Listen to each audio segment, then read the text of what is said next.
Olá, hoje vamos mergulhar num universo que, olha, muita gente usa, mas poucos realmente conhecem por dentro, o da biblioteconomia. A gente recebeu um material bem completo sobre o tema e nossa ideia aqui é desvendar os pontos-chave, sabe? Desde como a profissão se organiza até as ferramentas, as normas, a filosofia por trás disso tudo, com um foco especial no Brasil, né? Exato. É um campo, assim, fundamental. Muitas vezes a gente pensa em biblioteca só como um lugar para guardar livro, né? Mas por trás tem toda uma ciência, uma técnica bem sofisticada para organizar, para preservar e o mais importante, para conectar as pessoas com o conhecimento. É crucial para a informação circular na sociedade. Certo. Então, começando pela organização mesmo da profissão no Brasil. Quem é que define as regras do jogo, assim? Pelo que eu li aqui, não é o governo direto, né? Tem um órgão específico que propõe as mudanças? Isso mesmo. Essa responsabilidade é do Conselho Federal de Biblioteconomia, o CFB. Ele e também os conselhos regionais, os CRBs, eles formam a espinha dorsal da governança da profissão. Eles que cuidam dos padrões éticos, técnicos, para garantir uma certa qualidade no país todo. Entendi. E fora a regulamentação da profissão em si, tem também uma estrutura para as bibliotecas públicas, né? O Sistema Nacional de Bibliotecas Públicas, o SNBP. Achei interessante o princípio dele, cooperação federativa. O que isso quer dizer na prática? Não é uma coisa centralizada. Exatamente. A ideia não é que Brasília dite tudo, sabe? De forma rígida.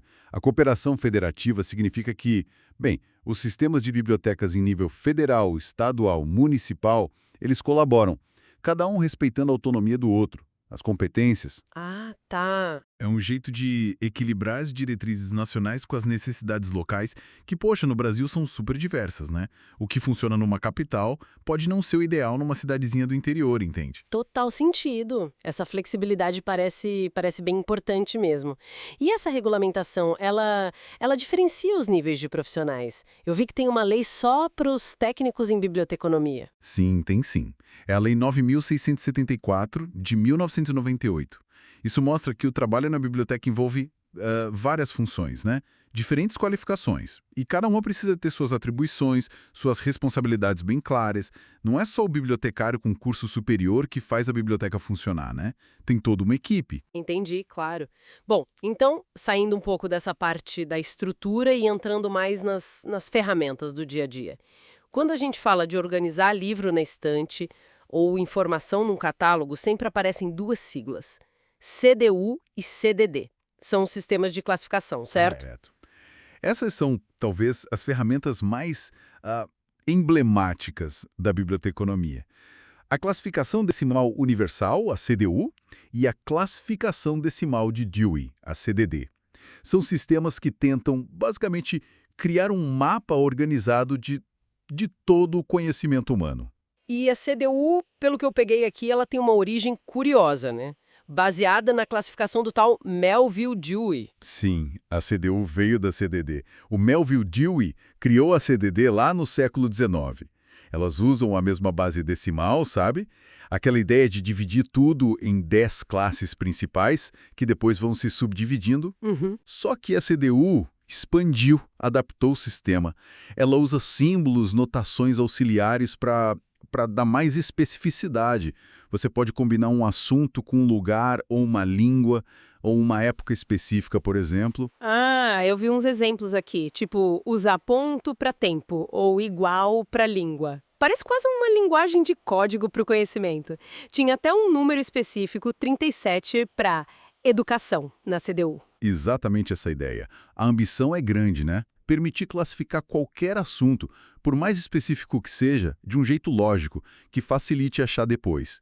E a CDD, embora talvez um pouco menos complexa nesses auxiliares, também é super usada no mundo todo. Tem sua própria estrutura decimal. Por exemplo, 027.8 é o número para bibliotecas escolares. E. Elas coexistem. Uma não veio para substituir a outra. Cada um escolhe a que melhor atende suas necessidades, sua tradição. Mas o objetivo final das duas é o mesmo: botar ordem no caos da informação para qualquer um achar o que procura. E achar o que se procura. Isso depende muito das fontes de informação. O material define isso de um jeito bem amplo, publicações, ferramentas, recursos impressos, digitais, mas faz uma distinção que parece chave: fontes primárias e secundárias. Essa distinção é, nossa, vital para qualquer pesquisa. Fonte primária é um material original mesmo. O artigo científico que o pesquisador escreveu, o romance do autor, o documento histórico lá da época. Certo. Já as fontes secundárias são aquelas que falam sobre as primárias. Bibliografias, índices, enciclopédias, bases de dados com resumos. Ah, então as secundárias funcionam tipo como guias, apontadores. Perfeito, exatamente isso. Elas organizam, descrevem e indicam o caminho para as fontes primárias. São ferramentas assim indispensáveis para navegar nesse mar de informação que a gente tem hoje. O material até cita o Jus Navigandi, que é um periódico jurídico, né? Ele funciona como uma fonte secundária importante para quem pesquisa direito, porque compila, comenta a legislação, jurisprudência. Entendido. Então, a gente tem os sistemas para classificar o conhecimento, tipo CDU e CDD, e as fontes de informação. Mas como é que a gente descreve um item específico, um livro, um artigo, para ele poder ser achado num catálogo? Aí que entra a catalogação e a indexação. Precisamente. A catalogação vai focar mais na descrição formal do item. Quem é o autor, qual o título, a editora, o ano, número de páginas, essas coisas. E para garantir que isso seja feito de um jeito consistente em tudo que é biblioteca, existem códigos de regras. O material menciona o ACRR, que é o Código de Catalogação Anglo-Americano. O objetivo é padronizar para quem usa saber o que esperar, como procurar. Tá. E a indexação? Essa parece que é mais sobre o conteúdo mesmo, o assunto do documento. Exato, exato. A indexação se preocupa em representar o tema ou os temas, né? O que aquele documento aborda. Ela usa termos, palavras-chave ou descritores que geralmente vêm de uma linguagem controlada, tipo um tesauro, para descrever sobre o que é aquele item. É isso que permite fazer busca por assunto. Do Vutupil tipos diferentes. Falava de indexação ponderada, que o indexador dá um peso para o termo, e a reduzida, que limita a quantidade de termos.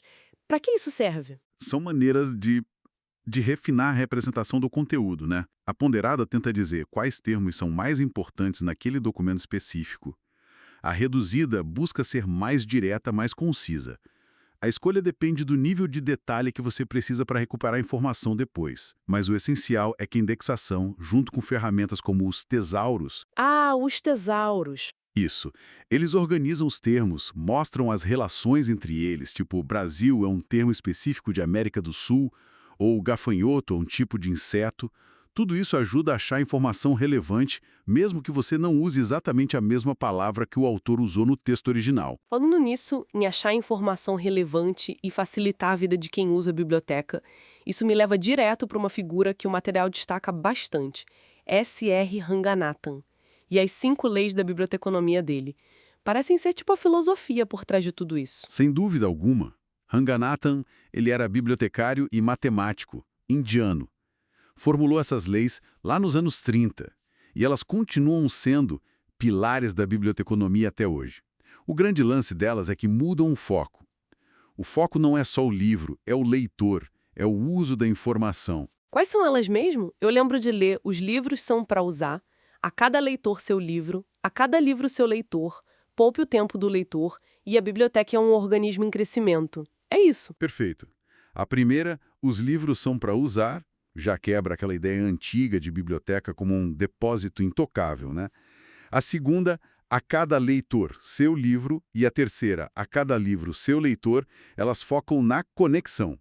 Conectar cada pessoa com o material que ela precisa ou que interessa a ela, e vice-versa.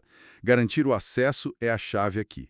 E isso vai desde escolher o que comprar para o acervo, até pensar na acessibilidade física do prédio, na clareza da linguagem. E a quarta lei, poupe o tempo do leitor. Nossa, essa parece muito atual, não é? Extremamente atual. Pensa hoje, com essa avalanche de informação, O papel da biblioteca em organizar, filtrar, dar acesso rápido e eficiente ao que é relevante é mais crucial do que nunca.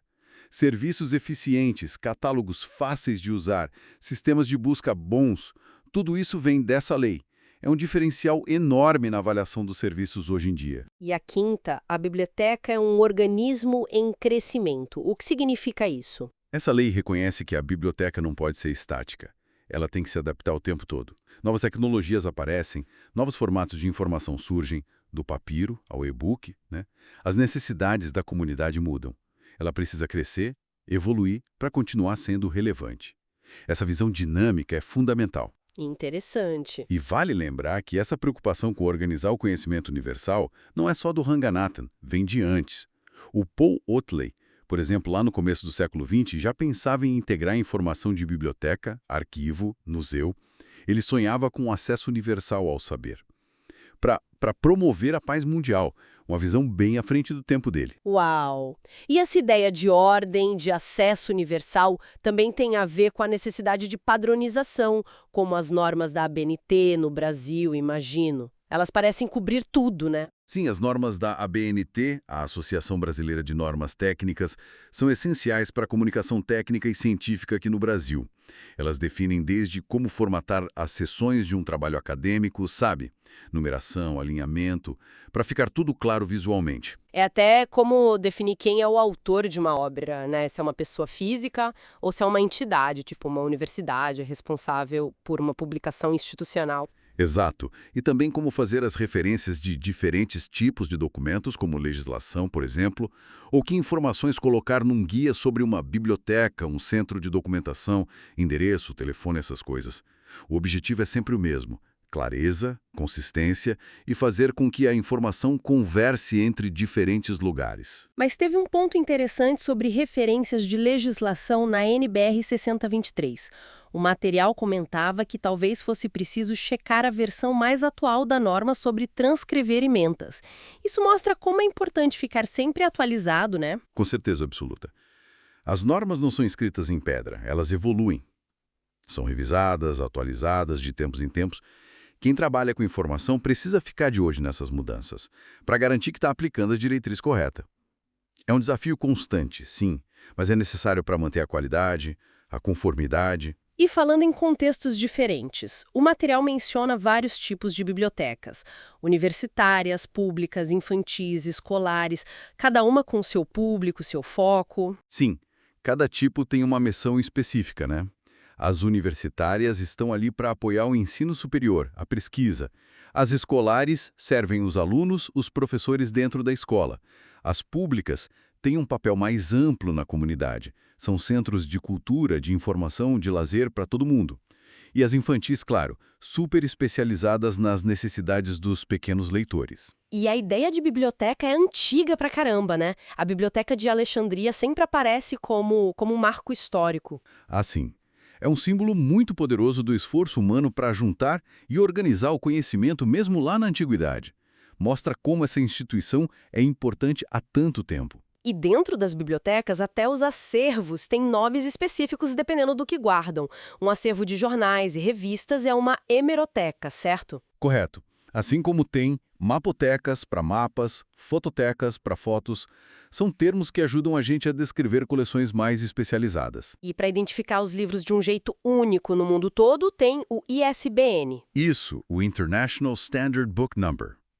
É aquele código numérico único para cada edição de um livro. É essencial para editores, livreiros, bibliotecas. Facilita demais o controle de estoque, os catálogos. Aqui no Brasil, quem cuida do registro do ISBN é a Câmara Brasileira do Livro, a CBL. Entendi. E para gerenciar esses catálogos e a biblioteca em si, existem softwares específicos? O Bibliolivre foi citado como um sistema gratuito. Sim, o Bibliolivre é um exemplo bem legal de software livre para gestão de bibliotecas. Ele ajuda a automatizar tarefas tipo catalogar, fazer empréstimo e segue os padrões nacionais e internacionais. Ferramentas assim são ótimas porque democratizam o acesso à tecnologia de gestão, principalmente para bibliotecas que não têm tantos recursos financeiros. E todo esse trabalho de organizar, gerenciar, catalogar, Precisa de gente, né? Mesmo o papel do auxiliar de biblioteca, pelo que está aqui, envolve tarefas importantes. Manter o acervo organizado na estante, talvez usando a CDD, até ajudar na formatação de trabalhos. Exato. Mostra que a biblioteca funciona como um sistema mesmo, complexo, onde cada função, cada pessoa, contribui para o objetivo final, que é servir quem usa a biblioteca, desde a organização física ali na prateleira até o apoio mais direto ao usuário. E para que o acervo realmente sirva quem usa, é preciso pensar bem no que comprar, o que manter, até o que descartar, né? É o tal do desenvolvimento de coleções. Por que é tão fundamental ter uma política escrita para isso? Olha, uma política de desenvolvimento de coleções é crucial, porque ela tira a formação do acervo do improviso, do vamos ver o que aparece, e transforma num processo estratégico, planejado. Ela define prioridades, sabe? Critérios para selecionar material novo, como lidar com doações, como avaliar o que já existe, como tirar do acervo o que ficou obsoleto ou não serve mais.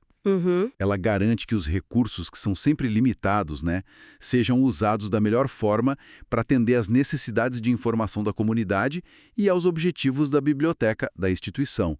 Se é uma política clara, é muito fácil o acervo ficar desequilibrado, desatualizado. E nesse processo todo de comprar livros, materiais, a ética também entra forte, né? O material até cita um exemplo. Aceitar pequenos favores de fornecedores seria um desvio ético. Sim, a integridade é fundamental. As decisões sobre o que entra na coleção têm que ser baseadas só no valor daquele material para os usuários e nos critérios da política. Livres de qualquer influência externa, qualquer conflito de interesse, transparência total. E olhando agora mais para o presente e para o futuro, as bibliotecas digitais são uma realidade, claro, mas elas trazem desafios novos. Um deles que o material menciona é a tal da recuperação semântica da informação. O que é isso exatamente? Basicamente é ir além da busca por palavra-chave exata. É fazer com que os sistemas de busca entendam o significado por trás das palavras, os conceitos. Por exemplo, se alguém busca por energia solar, o sistema ideal deveria achar também documentos importantes que usam termos como energia fotovoltaica ou painéis solares, mesmo que a expressão exata energia solar não esteja lá. Ah, entendi. Mais inteligente a busca. Exato. É um desafio bem complexo de modelagem de dados, de inteligência artificial, mas é essencial para tornar a busca em grandes volumes de informação digital mais eficaz, mais intuitiva para o usuário. E o próprio conceito de documento hoje é super amplo, né? O material diz qualquer coisa que materialize informação. Qualquer coisa mesmo, pode ser um livro, um artigo, claro, mas também uma foto, um mapa, um arquivo de áudio, um vídeo, um post de blog, um conjunto de dados. A biblioteconomia tem que dar conta de organizar e dar acesso a tudo isso. Falando em fontes de informação importantes, o Diário Oficial da União, o DOU, no Brasil, é um exemplo clássico de informação oficial.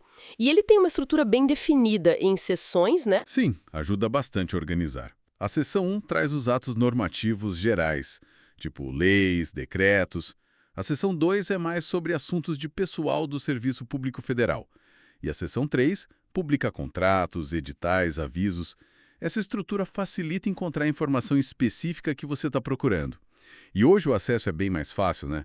Pelo site da Imprensa Nacional, aplicativos, bibliotecas digitais. E para entender melhor quem usa a biblioteca e o que essa pessoa precisa, uma técnica mencionada é a entrevista. Sim, a entrevista é uma ferramenta qualitativa muito poderosa. Ela permite ter insight mais profundo sobre as necessidades, os comportamentos, as opiniões dos usuários. Pode ser mais estruturada, com perguntas fixas, ou mais aberta, tipo uma conversa. Ela capta nuances que um questionário fechado às vezes não pega. Mas tem seus desafios também. Claro, exige cuidado do entrevistador para não influenciar as respostas, né? E na hora de analisar os dados, sempre tem um grau de subjetividade. Mas é muito valiosa. E claro, por baixo disso tudo, dos catálogos digitais, das bases de dados, do acesso online, tem toda a infraestrutura tecnológica. Conceitos básicos como memória não volátil, que guarda os dados mesmo sem energia, o sistema operacional, que é o maestro do computador, e os terminais, que são os pontos de acesso. Tudo isso é a base. São os tijolos, né? A base fundamental sobre a qual a gente constrói os serviços de informação modernos. Sem essa tecnologia, muito do que a gente falou aqui hoje, de eficiência, de alcance, simplesmente não seria possível. Então, para a gente fechar essa nossa exploração, fica bem claro que biblioteconomia é muito, mas muito mais do que só arrumar livro na prateleira, né? É uma área com estrutura regulatória, com ferramentas super sofisticadas de organização, como a classificação, a catalogação. Tem uma filosofia forte por trás, centrada no usuário, no acesso à informação, como a gente viu com Ranganathan, e está o tempo todo se adaptando aos desafios digitais. Exatamente. É uma disciplina que mistura técnica, ética e uma missão social muito forte, que é essa de conectar as pessoas ao conhecimento. Isso me deixa pensando numa coisa. Diga lá. Se a gente pega a quinta lei de Ranganathan, a biblioteca é um organismo em crescimento, e junta com esses desafios de hoje, da recuperação semântica, da sobrecarga de informação digital, a pergunta que fica para mim é: como é que as bibliotecas, como esses organismos vivos, estão evoluindo não só para armazenar cada vez mais dados, mas para realmente ajudar as pessoas a encontrar significado, compreensão, conhecimento útil dentro desse universo digital todo? Como esse crescimento se traduz em acesso que seja verdadeiramente significativo? Nossa, excelente ponto para a gente pensar. Como garantir que o crescimento não seja só em quantidade, mas em profundidade de acesso e de entendimento, né? Fica aí a reflexão. Bom, esperamos que essa nossa análise tenha sido útil, esclarecedora para quem nos ouve. Até a próxima.